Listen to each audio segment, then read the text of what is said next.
ଖରା ଦିନ ହେଇଥିଲା ତାକୁ ଭାରି ଶୋଷ ହେଉଥିଲା ନା କାଉକୁ ଶୋଷ ହେଉଥିଲା ସେ ଚାରିଆଡେ ପାଣି ଖୋଜୁଥିଲା ହେଲା ମାଠିଆରେ ଟିକେ ଅଳ୍ପ ପାଣି ଦେଖିଲା ସେ କାଉ କଣ କଲା ତାପରେ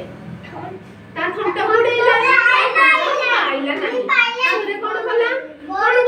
ଗୋଡି ପକେଇଲା ତାପରେ ମାଠିଆର ପାଣି ଉପରକୁ ଉଠିଲା କାଉ ପିଇକି ଉଡିଗଲା ଆମେ ତାକୁ ଗପରେ ପଢିଥିଲେ ଆଜି ତ ଆମେ ତାକୁ କଣ ପଢିବା ଗୋଟେ ଗୀତରେ ପଢିବା କେମିତି ପଢିବା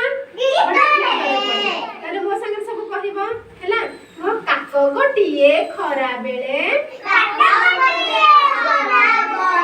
ଆସି ବସିଲା ଗଛ ଡାଳେ କାକ ଗୋଟିଏ ଖରା ବେଳେ ଆସି ବସିଲା ଗଛ ଡାଳେ ଦେଖିଲା ପୁଳି ଅଗଣାରେ ଅଳପ ପାଣି ମାଠିଆରେ ଦେଖିଲା ପୁଳି ଅଗଣାରେ ଅଳପ ପାଣି ମାଠିଆରେ ତହିଁରେ ଥଣ୍ଟ ବୁଡାଇଲା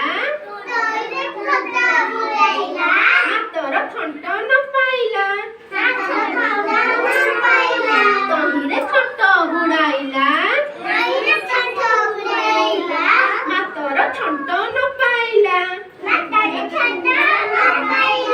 ପକାଇ